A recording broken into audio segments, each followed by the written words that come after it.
Thy Son Jesus. Amen. Join Wes in welcoming you tonight, and we are indeed studying the book of Judges. We'll be in chapter 18, beginning there in just a moment. Now, as we've noticed previously, when we're studying this part of the book of Judges, chapter 17 through 21, we're studying a period of desolation. We divided the book into three sections. The initial disobedience, when they failed to drive the people out of the land. And that idea from Judges chapters 1 and 2 is going to play prominent in what we study tonight. There's that initial disobedience. And then chapters 3 through 16, the bulk of the book of Judges, we can call that deterioration, because day by day, year by year, judge by judge, situation by situation, departure by departure, it's getting worse. They are on a downward spiral. Now, when we come to Judges 17 through 21, we're looking at a period that we can describe as desolation. But as we noted when last we studied, this period does not necessarily come chronologically after all of the events described in Judges chapters 3 through 16. For instance, chapter 20, verse 28 mentions Phinehas, the son of Eleazar, the son of Aaron, the priest.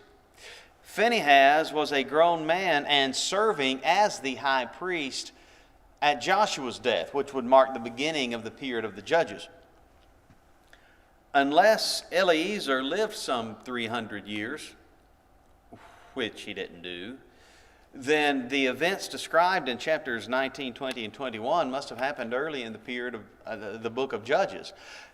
When we think about chapters 17 and 18, what we're discussing this evening, there is ample evidence to suggest that these events also may have occurred earlier in the era of the Judges as opposed to near the end.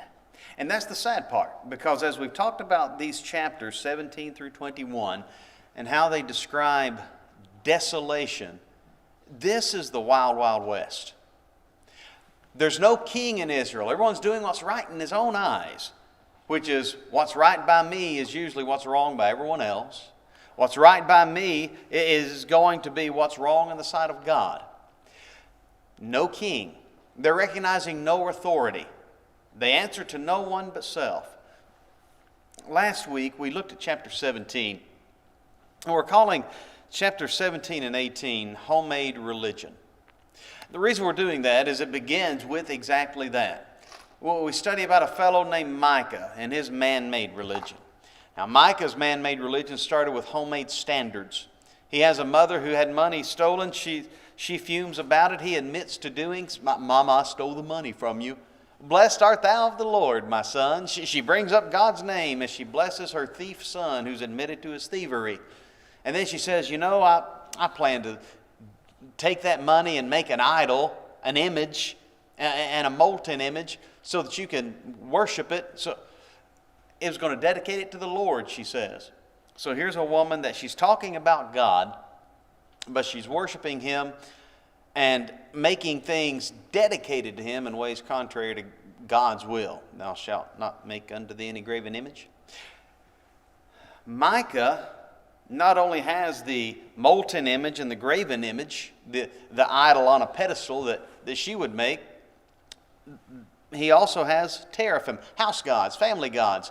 The word carries the idea of healing. Anytime they had a sniffle, they would turn to the teraphim and expect that to heal them. Man-made standards led to their homemade shrine. Micah has a house for God. The King James has a house of gods. Well, the idea is a house for Elohim. And he has his own ephod, his own priest. He's made his son his priest. But by the end of the chapter, a Levite has come his way. And he's made that Levite his priest. This Levite had come from the area of Bethlehem, Judah, when he arrives with Micah. So by the end of Judges chapter 17, we see man-made religion. We want to keep these events in mind because we can't understand chapter 18 if we don't remember Micah, his house god, his family god, his molten image, his graven image, his ephod, and his self-appointed priest, a Levite that came and traveled his way. Furthermore, we can't fully understand what's going to happen in chapter 18 unless we keep in mind that this individual that's described as his priest, he started by saying, "You can be a father and a priest to me," but he becomes essentially a hired hand and a son to Micah. We know who's in charge. By the way, that's always the case with man-made religion. Make ourselves feel just as religious as we want to be, but I'm still in charge. That brings us to chapter 18. Something to keep in mind about this fellow Micah as we begin to start into chapter 18. Micah, at that time, we're told he was from Ephraim. Now, we're going to see at the end of chapter 18, the Ark of God was in Shiloh during this period. Joshua 18:1 mentions how the Ark of God was at Shiloh, various other passages that we'll note later. But at this time, the Ark, the tabernacle, the house of God that God had authorized, for which he had given a pattern and instructed Moses to build at Sinai, had been with them throughout the wilderness wanderings, had been with them as they took the land of Canaan. And during the time of Joshua, this ark was stationed at Shiloh. That's where it is during the period of Judges chapter 18. Micah is from Mount Ephraim. He's not only from Ephraim, the western part of Ephraim near the sea, he's from Mount Ephraim, further east. This man can throw a rock and hit Shiloh, so it's not as though he needed some kind of a physical connection to God, as some might feel like they need. It's not like this was a matter of convenience or distance. There weren't many Israelites who lived closer to God's tabernacle than Micah did. Yet he still thought he needed his own house God. That just helps us get a better picture of what's taking place here. Now, we start in chapter 18. In those days, there was no king in Israel. Just a reminder, no one's operating by God's authority. Now, God was supposed to be their king. Gideon will later say, Judges 8:23, "The Lord shall rule over you." And that's the way it was supposed to be. God was to rule over them, and if they ever appointed a king, God was going to be the one to appoint that king, Deuteronomy chapter 17. But here, it's not describing the absence of God literally, but the absence of a recognition of God. They are not recognizing his authority. There's no king. You remember the Lion King? Those hyenas? No king, la la la la. That's how Israel's living. So, chapter 18, verse 1, there's no king in Israel. "And in those days, the tribe of the Danites," keep that name in mind, "the tribe of the Danites sought them an inheritance to dwell in, for unto that day all their inheritance had not fallen unto them among the tribes of Israel." Now we read this in the King James Version and we might think, oh, those poor Danites, they didn't get their share. But the problem here is simply this. Back in Joshua chapter 19, they had been given their allotment. They had received their inheritance. And when it says that all of their inheritance had not fallen to them, it's not saying that they didn't get their slice of the pie. In fact, if you're looking at the map, Dan is located just south of Ephraim, the one that would be brown in that picture. Moving from Micah's man-made religion, let's talk about Dan's clan-made religion, because that's what this is going to be. This is a tribe or a portion of a tribe that is about to devise a religion for themselves and set it up in a long-lasting way. Just ask them. Now, with Dan, they sure want to sound like the victims. But the problem is they'd received their inheritance.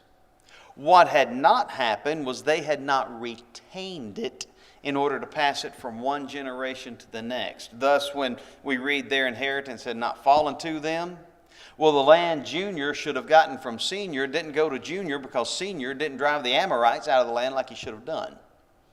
And we can know that it was the Amorites when we pop back into chapter 1.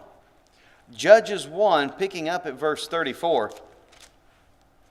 Now, this is not the only tribe that's guilty of this situation, but we're told of Dan, verse 34, the Amorites forced the children of Dan into the mountain, for they would not suffer them to come down to the valley. Let's take a look at their land. They've got a homemade problem, and they're about to try to devise a homemade solution for it. Where Dan is located on the map, the eastern part of their allotment would, like Ephraim, be mountainous. The western part of their allotment would actually go all the way to the Mediterranean Sea. They would encompass the city of Joppa. Thus, they would be able to have trade from mountain to the valley to the sea. But the Amorites would not let them come down and take the land God had given them. Well, what was to keep them from it? Something else to keep in mind while we're in Judges chapter 1, probably the same thing that kept Judah from taking the valleys. Back up in chapter 1 to verse 19. This is something we've discussed previously when we studied chapter 1, but it's worth keeping in mind at this point. Chapter 1 describes all of the victories of Judah. Time and time again they win. But once we get to verse 19, the Lord was with Judah, and he drave out the inhabitants of the mountain. But Judah, not the Lord was capable. But Judah could not drive out the inhabitants of the valley because they had chariots of iron. They were shaking in their boots, sandals as it were. They were afraid of those chariots of iron, therefore they did not go down to the valleys and fight. Time won't allow us to go back and look at all the times that under the leadership of Joshua, they fought those nations that had the ancient tank at their disposal, those chariots of iron. They'd overcome such a foe before. No, not now. Judah doesn't want to go fight. Those chariots of iron were down in the valley, remember, Judges 1 verse 19. I wonder, could that be why the Danites did not go down to the valley to fight the Amorites? Dan has a homemade problem. They have not taken all of the land that God gave them. So here they are dwelling in the mountains. Mountainous acreage is not quite as accommodating when it comes to large populations as flat acreage. Oh, it's pretty to view, but there's not as much usable real estate. So here are the people of Dan. We return to Judges chapter 18, and note what they're saying. The children of Dan sent of their family 5 men from their coasts, men of valor from Zorah and from Eshtaol. They've got a homemade problem, and they're about to use a homemade solution. Instead of taking the land that God gave them to take, instead of making the most of what God has supplied and fighting the way God said to fight, driving out the inhabitants the way God said to do, Dan says, we'll just find something else. Let's take a closer look at the map. Now, we noted where Shiloh was earlier. The tribe highlighted in white is Ephraim. Now, you remember Micah from chapter 17 is from the mountain of Ephraim. Dan is the one highlighted in black. Dan received various cities. The first 2 listed in their allotment from Joshua chapter 19 are Zorah and Eshtaol. Now, if you recall our study of Samson, Judges chapters 13, 14, Samson began to travel between Zorah and Eshtaol. Samson was from the tribe of Dan, Judges 13:1. Zorah and Eshtaol, that's to the east. That's in the mountainous region. This is where they weren't afraid of those chariots of iron. But they wouldn't go much further west and keep the plain. Oh, they had a few Danites that held the city of Joppa. That's why in Judges chapter 5, Deborah would question, why did Dan stay in their ships? They stayed at their port instead of coming to fight. What's to keep in mind here is this. When we talk about Eshtaol and Zorah, These are two cities in the mountains that Dan had taken, and they would hold on to them. But they're not going westward. They're not keeping what's westward. So you have this tribe that had 64,400 fighting men when they first came into the land. And they don't have enough land because they've not taken all of the land that they should have taken. They do not have all of the land that they should take.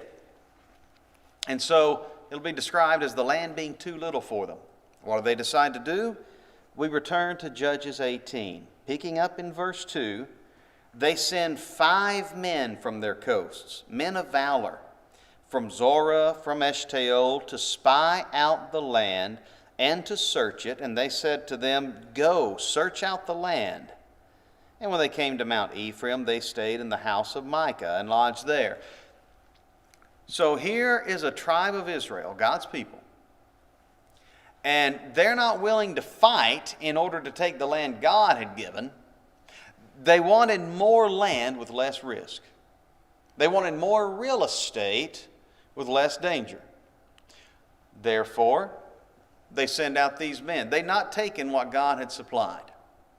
Now, had they gone and fought, just as was the case in every battle whenever they took the land of Canaan, except for Ai, Joshua chapter 7, when God wasn't with them because of their sin, if they would go and fight, God would be with them. But they're not going to fight. They've not taken what God had given. They want something that's a lot more with a whole lot less for them to give also. Thus, they have the mentality of we want more instead of what God gave us. Keep that in mind. And not just as we study here in Judges chapter 18. Keep that in mind whenever you look at those that are perverting religion today. We want more instead of what God gave us. We want different than what God gave us. We want to change what God gave us. What God gave isn't good enough. What God gave requires too much. What God gave isn't comfortable enough. What God gave is what we need. Dan didn't accept this. So, homemade problems. And their homemade solution is, let's find another home. Let's go look for another place. They do. Picking up at verse 3, we want. Well, we want an easier place to live, as noted here. They come to Micah. They lodge there, so they're journeying from Dan through Mount Ephraim, and they're going to head far north. Verse 3, when they were by the house of Micah, they knew the voice of the young man, the Levite. And they turned in thither and said to him, "Who brought you here?" In other words, what are you doing here? Now, when it says they knew the voice of this Levite, that doesn't mean that they actually knew him personally. But the idea is they could tell by his accent he wasn't from Ephraim. And as we've studied earlier in the book of Judges, remember Jephthah, chapters 11 and 12, when he had to deal with the Ephraimites? And they couldn't say Shibboleth, they had to say Sibboleth. Apparently they had a bit of a lisp in their speech. The Ephraimites talked a little different. The men of Dan, traveling through Ephraim, hear the voice of someone that doesn't sound like an Ephraimite. They recognize his voice. They ask him, "Who brought you here? What are you making in this place? What do you have here?" He says, "Thus and thus dealeth Micah with me," verse 4. He's hired me and I'm his priest. This Levite lets them know who he is, why he's there. Micah has hired me. I'm on his payroll. I'm his priest. I remember back at the end of chapter 17, Micah had said, "Now God will do me good, seeing I have a Levite to my priest. God's going to take care of me. I got me a Levite on the payroll." Well, here the Levite is describing his role in Micah's house. All of this building up to what will take place later. These men of Dan ask him, verse 5, "Ask counsel, we pray thee, of God, that we may know whether our way which we go shall be prosperous." He's a Levite, so he can ask of God, right? They'd forgotten that it wasn't just any Levite that was in a position to serve as a priest. The family of Levi was divided into 4 sections. You had Kohath, Gershon, Merari, the 3 sons of Levi. And from Kohath came the family of Aaron, the high priest, and all of his descendants were to be the ones who served as priests. But here it's come to the point where if you're a Levi, you're holy, we're going to have you serve as a priest. We're going to see who this Levite appears to have been by the end of chapter 18. And while he had quite the noble heritage, he was not a descendant of Aaron, thus not qualified to serve as a priest. So, picking up verse 5, ask God whether our way will be prosperous. Verse 6, and the priest, used accommodatively, the priest said unto them, go in peace, for the Lord, before the Lord is your way wherein you go. You got this. God's with you. Go in peace. We're not given any reason to assume that this priest genuinely inquired of God. This man is a yes man, and we're going to see that become very obvious the further we go. But at this point, the simple idea for us to keep in mind is this. The people of Dan aren't happy with the land God gave them. They say, we want an easier place instead of what God gave us. And as they go looking for that easier place, they find a Levite and they ask him, is God going to prosper our way? He tells them, absolutely. Now, picking up at verse 7. Then the 5 men departed, came to Laish, and saw the people that were therein, how they dwelt careless. They have security. After the matter of the Zidonians trade. Sidon, located on the sea, a major hub of trade and commerce. The Zidonians were businessmen, tradesmen. They were not a warring group. They dwelt like the Zidonians, not focused on war. They're not soldiers. They're careless. They have security. Zidonians, they're quiet and secure, and there was no magistrate in the land that might put them to shame in anything. And they were far from the Zidonians and had no business with any man. So, the description given of this city makes it ripe for the pickings for the folks of Dan. Now, the people of Dan are not willing to fight the Amorites. They're too big. They'll whoop me and send me home to mommy.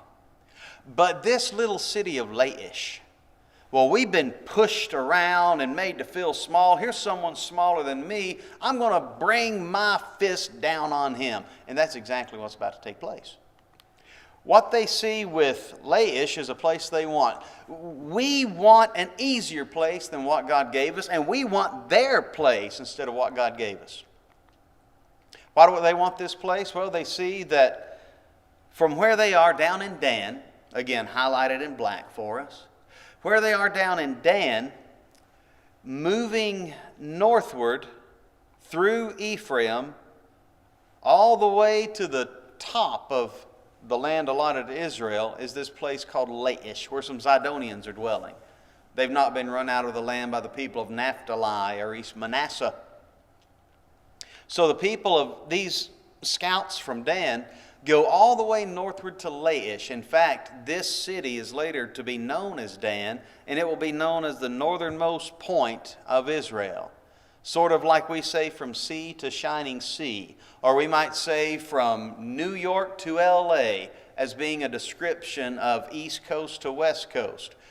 In Israel, they would say from Dan to Beersheba, the two most prominent cities at the extreme north and south. So here is a location at the extreme north. The people of Dan see it, and they see that the people that live there live like they're in no danger. They dwell securely, confidently, carelessly. They're not looking for a fight. They're not putting up defenses and keeping guards and watchtowers and always ready for a potential war.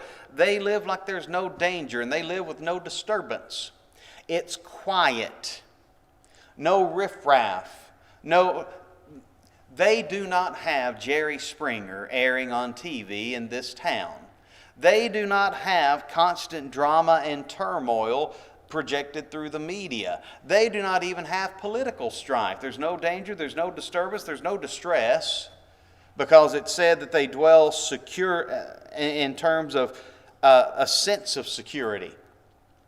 They're not, they have confidence. They're able to trust where they are. No danger, no disturbance, no distress, and there's no dictator. The King James has, there's no magistrate in the land that might put them to shame in anything or cause injury. The American Standard has, there's none in the land possessing authority that might put them to shame. The idea being there's no one that has done a power grab and is trying to oppress his neighbors and countrymen. So here's a place with no danger, no disturbance, no distress, no dictator, and no defenders. They are far from the Zidonians. They don't have any neighbors to come help.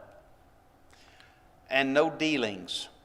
They do no business with any man. Not in terms of business that would, again, allow for defenses and defenders. They are practicing isolationism. Isolationism on a national level often seems like a great thing, right up until the kamikazes hit Pearl Harbor. Isolationism on a national level seems like a brilliant idea until here comes Assyria marching through your nation, as what happened to Israel. Isolationism on a national level or on a local level seems like a great idea until here come these folks from way south and they see how comfortable we are at Laish and they want what we have. So, instead of what God gave them, the people of Dan see a place with no danger, no disturbance, no distress, no dictator, no defenders, easy pickings, and no dealings with others. And that's what they want. So that's what they're going to try to get. They prefer this land instead of what God gave them. Verse 8, they came unto their brethren, to Zorah and Eshtaol. They return home. Their brethren say, what do you have to say for yourselves? What say ye? What have you accomplished? What have you found? Their response, verse 9, they say, arise, that we may go up against them. For we have seen the land, and behold, it is very good. And are you still? Don't wait, don't sit still. Be not slothful to go and to enter to possess the land. Let's get up and go. If they'd had this mentality against the Amorites, they could have already got up and went and had the land that God had given. But no. They waited until they saw a 6-year-old with milk money, and then the teenage bully decided he's found the fight he wants to start. This is how the people of Dan are acting. Oh, let's go. We've got this one. Verse 10, and when you go, you shall come into a people secure, and to a large land, literally wide on both sides, spacious, roomy. We won't be bumping elbows anymore. For God hath given it into your hands. God's doing this. Let's drop a tent peg and think about this for just a moment. How often is it the case that people facing negative or seemingly positive circumstances want to give God the glory for what God's not doing? Give God the blame for what He's not doing. Just because God allows some natural phenomenon to take place does not mean He shoulders the blame for it. Just because God allows something that seems positive to a person to take place does not mean that God has given that person blessings through it. The people of Dan are abandoning the allotment that God had given them that would fit all of the Levitical code as described in the book of Leviticus. That would fit all of the Mosaic law as pertained in Exodus, Leviticus, and Numbers. The land that was to fall to them for an inheritance and to go out at the Jubilee. They're leaving all of that. and they're going to take a city that's easier. Why? Because like everyone that decides they're going to follow man-made or clan-made religion, they're following the path of least resistance. Moving forward. Verse 11, the end of verse 10 rather, God's given this into your hands. They're giving God the credit for the wickedness they're about to accomplish. And you'll find a place where there's no want of anything that's in the earth. It's sufficient, has everything you need. 11, there went out from thence of the family of the Danites, out of Zorah, out of Eshtaol, 600 men appointed with weapons of war. Let's drop another tent peg. When the men of Dan, the tribe of Dan, came into the land, according to Numbers chapter 26, verse 41, that tribe counted 64,400 fighting men aged 20 and above at the end of the wanderings. 64,400. We know not how many of those remained. Evidence would suggest a large portion. Perhaps the number's even grown. Whatever the case may be, it's 600 of them that are leaving. Thus, whenever we discuss this, we're not talking about every resident of the tribe of Dan. So we can't just look at the tribe of Dan and say, Dan, what's your deal? No, this pertains to some very specific families within Dan. These 600 are traveling northward, and as they travel, they're going with their weapons of war, verse 11, but also, skip ahead to verse 21. So they turned and departed and put the little ones and the cattle and the carriage before them. These aren't just soldiers. They're taking their families with them. So this is a complete move. This is not a raiding party that's going to conquer, then come back to get families. They're taking their families with them. Get that picture in our minds as we move forward, because their children are seeing everything they do just like ours are. Verse 12. They went up, pitched in Kirjath-jearim in Judah, around 10 miles or so from modern-day Jerusalem. Wherefore they called that place Mahaneh-dan, the idea of the camp of Dan. They call that place Camp of Dan unto this day. Behold, it is behind Kirjath-jearim. Verse 13, they're looking for an easier place. They want their place, the place of Laish. But now, picking up at verse 13, it's not just another place they want. They passed thence from where they had camped unto Mount Ephraim, and came unto the house of Micah. Now you'll remember Micah was that false worshiper, that denominationalist with such generous hospitality, who hosted those 5 spies from Dan that were out seeking for another place for many of their kinsmen to live. Now, of all that we can say negative about Micah, at least he fed them supper. But now here they come to his house. And what do?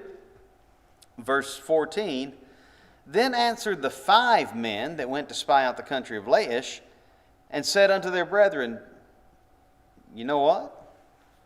Do you know that there is in these houses an ephod? You know what an ephod's intended to be, right? That's for a holy man. There's an ephod, and teraphim, house gods, family gods. We can get some healing and take with us. There's an ephod and teraphim and a graven image and a molten image. There's an idol on a pedestal. An image of God, probably a calf, although we can't be certain. Teraphim, ephod, graven image, molten image. You know what you need to do. The end of verse 14, the King James has, now therefore consider what ye have to do. You know what you need to do. What do they need to do? Verse 16, the 600 men appointed with their weapons of war, which were of the children of Dan, verse 15 rather. They turned thitherward, came to the house of the young man the Levite unto the house of Micah, and saluted him. Literally, they asked him of his welfare. So, Dan being from the southern part of Israel, they sounded like anyone else from the south greeting someone. How you doing? Ask of his welfare. The Levite greets them, but he wonders why they have so many of their buddies with them. 600 men of war with their families. To the point that the Levite stays at the door when the next events take place. The 600 men appointed with their weapons of war, which were of the children of Dan, stood by the entering of the gate.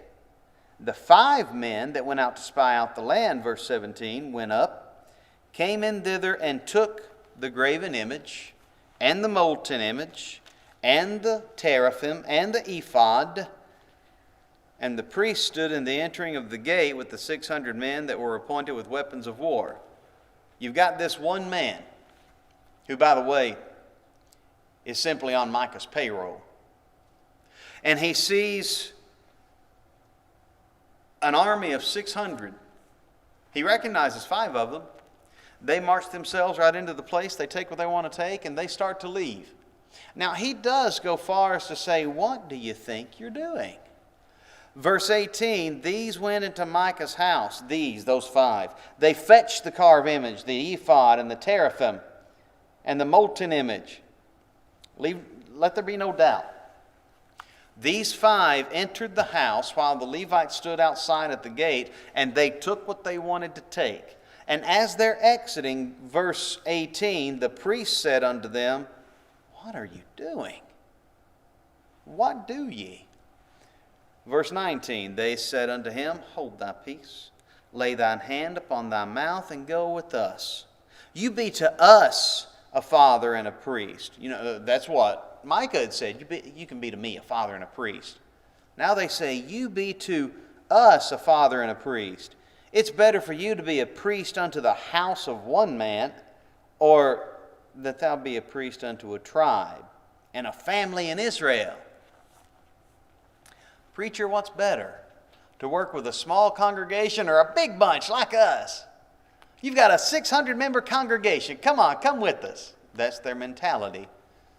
By the way, if we're honest with ourselves, there are a whole lot of folks in pulpits today that operate just like this Levite. There are also a whole lot of congregations today that operate just like these Danites. We're more important. We're more people. Their priorities are skewed. God is so far down the list of their priorities, so far removed from their standard,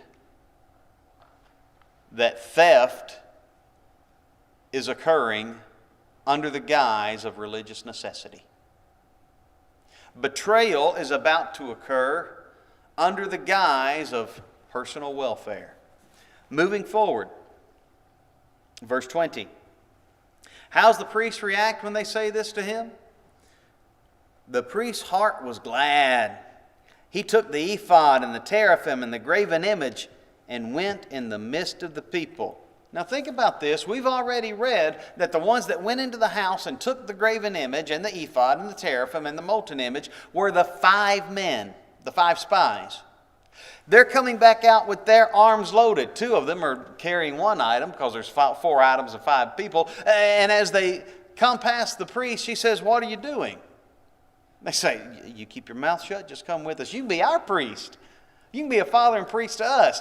He says, here, hand me that ephod. I'll carry it for you. He took the ephod and went with them. Heart glad, ready to go. Verse 21. They turned and departed and put the little ones and the cattle in the carriage before them. So here's a clan-made religion. We want a better place, an easier one than the one the Lord gave us. We want their place instead of what the Lord gave us. We want another religion instead of what God gave us. We want your religion, Micah, instead of what God gave us. We're not creative enough to make up our own. We're not resourceful enough to pay for our own. But we're going to take what you've got and we're going to take it with us and we'll change it just enough to fit our liking. You ever drive down a street in a town or a city and look at all the different names on different buildings claiming to be different churches. Man-made religion. Often clan-made religion. We're going to take pieces from this church and from that church and from this church. We're going to take what we like and it's going to be ours. Dan, what is your deal? That's exactly who they are and what they're doing. So, they've stolen Micah's religion. We pick up at verse 22. Now they're willing to fight. Keep in mind, this was the tribe that was unwilling to go down and fight the Amorites. They didn't want to go toe-to-toe with those in the plain. But boy, they'll push Micah's house around. They're willing to fight now. Micah will fight to take your religion. Verse 22. When they were a good way from the house of Micah, the men that were in the houses near Micah were gathered together and overtook the children of Dan. So here comes a posse. Here comes a reckoning party.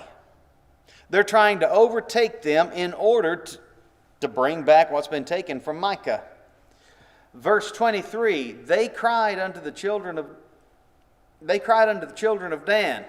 We're not told what they said. Can't imagine it's something along the lines of, hey.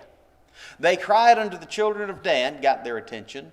The children of Dan turned around, turned their faces, and said to Micah, what's your problem? What aileth thee, the King James has. What's your problem? That you come with such a company. What's the matter with you? What's the matter with me? Mama gave me that idol. Mama gave me that religion. You're stealing it from me. Let's pause right here and ask a question. Who's doing what's right? Is it Micah? With his false god, his false religion, his false priest, his false ephod, his false teraphim? Or the Danites, abandoning their inheritance, abandoning their God, abandoning the rest of their tribe? Is it that Levite? Who's doing what's right? Nobody. Not a soul. Why? Because in those days there was no king in Israel.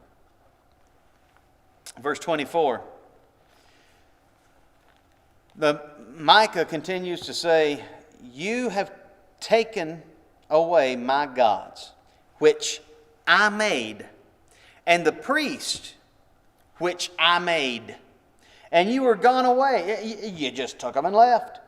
And what have I more? You've left me with nothing. And what is this that you say to me? What's my problem? Now, please understand that these interactions, the words spoken from one man to another in this chapter, sound so familiar and so easy to comprehend and imagine because the world in which we live today is so closely similar to the mindset of the people of Judges at this time. Moral desolation. No king, no authority, answer to no one, make my own religion, do my own thing. What's your problem? You're my problem. What do you mean, what's my problem? Why are they speaking this way? Because they're all the problem. Verse 25. It's interesting. Do you remember back up in verse 21, the people of Dan took their children and departed. They put the little ones and the cattle before them, up in front. Now, typically speaking, when an army is moving forward, the greatest danger lies ahead and immediately behind. But this army of 600, they've put their families in front because they know right now the greatest danger is coming from behind. They're expecting Micah to come. And when he comes, what's your problem? Verse 25. After Micah explains what his issue is, the children of Dan said unto him, let not thy voice be heard among us. We don't want to hear anymore. Sound familiar? Let not thy voice be heard among us. lest angry fellows run upon thee, and thou lose thy life with the lives of thy household. You mess with us anymore, Micah, we'll kill you. Do you see the mindset of these people of Dan? Now, they know Micah's from Mount Ephraim. They know that he's one of their brethren, a fellow Israelite. And they'll still claim that they're connected to God, Jehovah God. Oh, will God prosper our way? They're looking for Elohim. They'll speak of Yahweh, Jehovah. But when it comes to getting what they want, they'll tell God to exit stage left while they do what they want to do. And then they'll let him come back on stage just long enough for him to be part of the supporting cast as they move forward in the scenes that they're writing for themselves. Micah, you keep your mouth shut. Don't let us hear another word or we'll kill you. And your family. They have no appreciation for non-threatening life. They are indeed willing to commit murder, the killing of a brother. Verse 26, the children of Dan went their way, and when Micah saw that they were too strong for him, he turned and went back into his house. They're flexing their muscles. They were too weak for the Amorites. They were too weak to live in the mountains and be resourceful and make it work. But they're strong enough to push around a household. There's 600 of us and one of you. They're bullies. That's all they are. Micah saw that they were too strong for him. He turned around and he went back. In a way, they did him a favor. He didn't need those false gods anyway. I like to think maybe Micah, when he got back home, realized, hey, I don't need those things. Maybe he turned to God. I don't need that fake priest, that fake ephod. Who knows? We're not told. The account continues with the people of Dan. They're willing to fight to take away someone's religion. They wouldn't fight to protect the one God gave them, but they'll take Micah's. We want an easier place instead of the one God gave us. Their place, Laish, instead of the one God gave us. Another religion instead of the one God gave us. Your religion instead of the one God gave us. And we'll fight to take it. We'll fight to take that false religion. And beginning in verse 27, we'll fight to take their place. That location. They took the things which Micah had made, his homemade ephod, homemade teraphim, homemade molten image, homemade graven image, and the priest which he had, his homemade priesthood. And they came to Laish, unto a people that were quiet and secure, no disturbance, no distress.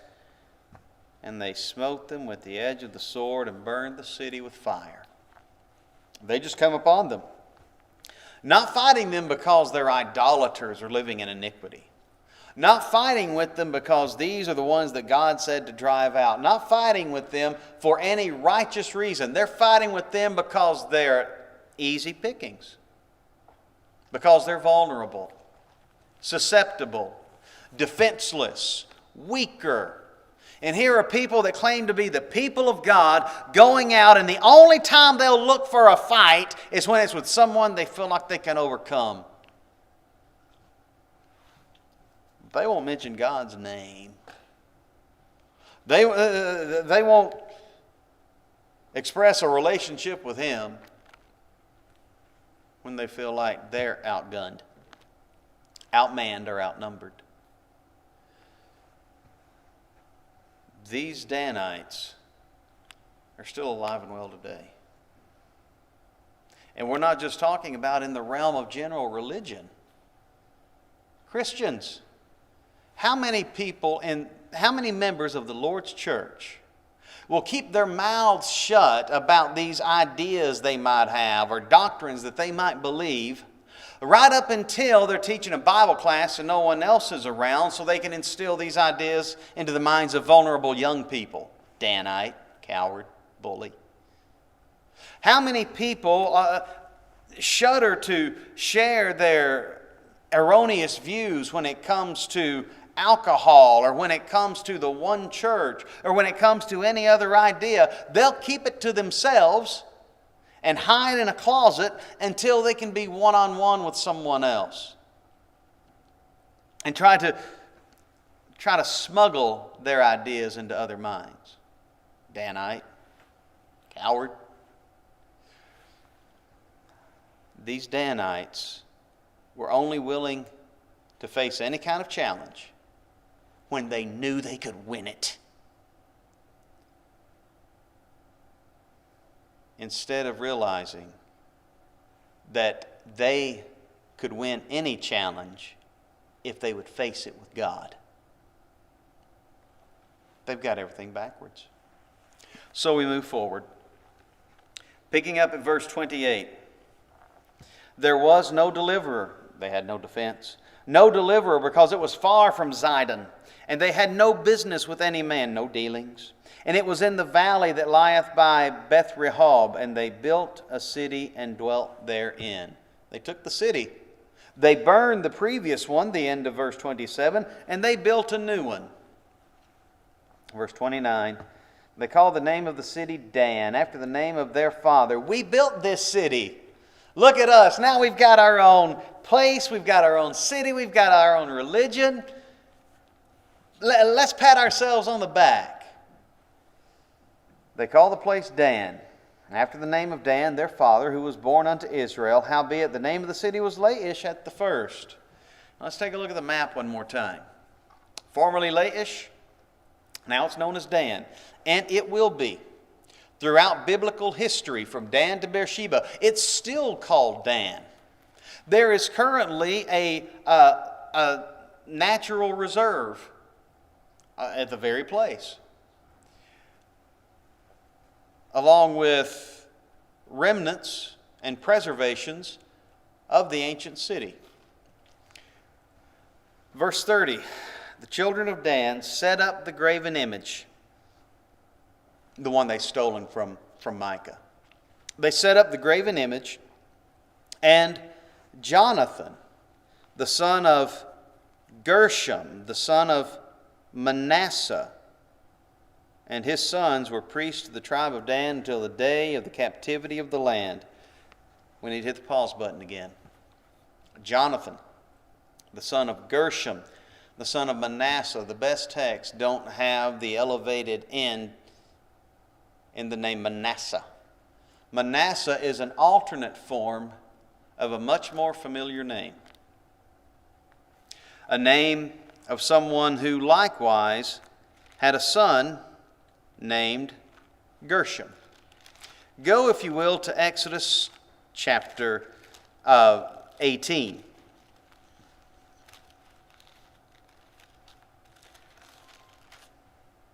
Exodus 18, verse 2, Jethro, Moses' father-in-law, took Zipporah, Moses' wife, after he sent her back, and her two sons.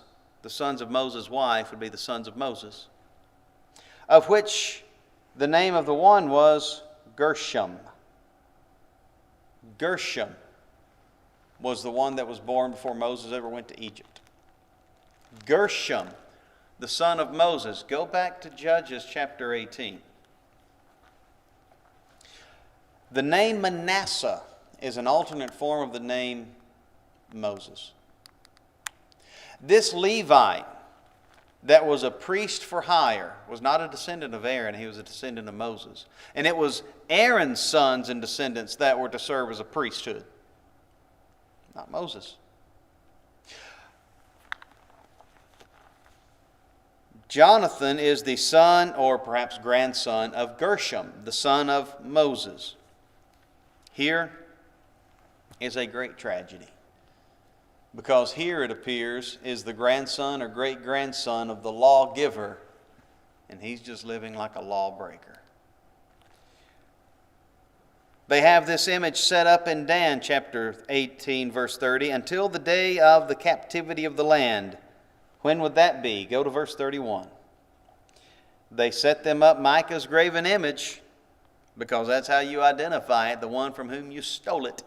They set them up Micah's graven image, which he made, God didn't give them this, all the time that the house of God was in Shiloh. Now, we already noted that the house of God was in Shiloh during the days of Joshua, Joshua 18:1. The house of God would be in Shiloh all the way into the time of Samuel. 1 Samuel chapter 3:21, God began speaking to, the word of the Lord came again to Shiloh during the time of Samuel's serving as a judge. Actually serving at the tabernacle. 1 Samuel 4:3, it was from the place of Shiloh that they sent for the ark. 1 Samuel 4, the ark was taken. And at the end of that chapter, they lament that the glory of the Lord is departed from Israel. Now, with those ideas in mind, go to Psalm 78. And we'll close with that. Psalm 78, picking up at verse 59. Verse 58, rather. They had provoked God to anger with their high places, moved him to jealousy with their graven image. And when God heard this, he was wroth and greatly abhorred Israel. So he forsook the tabernacle of Shiloh. That happened in 1 Samuel chapter 4. The tent which he placed among men, and delivered his strength into captivity. He let his ark go into the hands of the Philistines, 1 Samuel chapter 4. And his glory into the enemy's hands. He gave his people over also unto the sword, and was wroth with his inheritance. His fire consumed their young men. Their maidens were not given to marriage. Their priests fell by the sword. How long did the people of Dan worship a false image? Throughout the period of Judges, right up until the ark of God was stolen. They didn't know what they had until it was gone. They worshiped a false image and let that be their God until God allowed his ark of the covenant to be taken, which was a depiction of the entire nation being in captivity. When we look at Judges chapter 18, we're looking not only at man-made religion, but this time clan-made religion. We're looking at a family that decides, here's what we're going to do. We're going to find our own place instead of the one God gave us. We're going to take it from someone else. We're going to find our own religion instead of what God gave us, and we'll steal that from someone else. And we'll fight for what we stole, but we won't fight for what God gave us. When it comes to our relationship with God today, shouldn't we fight for what he gave us instead of fighting for what we got from John Calvin or John Wesley? When it comes to our relationship with God today, shouldn't we fight for what he gave us instead of fighting for what came from an Alexander Campbell or a Billy Graham? When it comes to our relationship with God today, shouldn't we fight for what he gave us instead of what anyone else ever said? If I'm willing to fight for anything besides what God gave me, well, Dan, coward, bully. Thank you again for tuning in this evening. We hope it's been a beneficial study for you, and we hope you'll join us again this coming Sunday at 10 a.m. for our worship period, and then again next Wednesday night, Lord willing, at 7 p.m. And may the Lord be with you throughout this time that lies ahead. Thank you.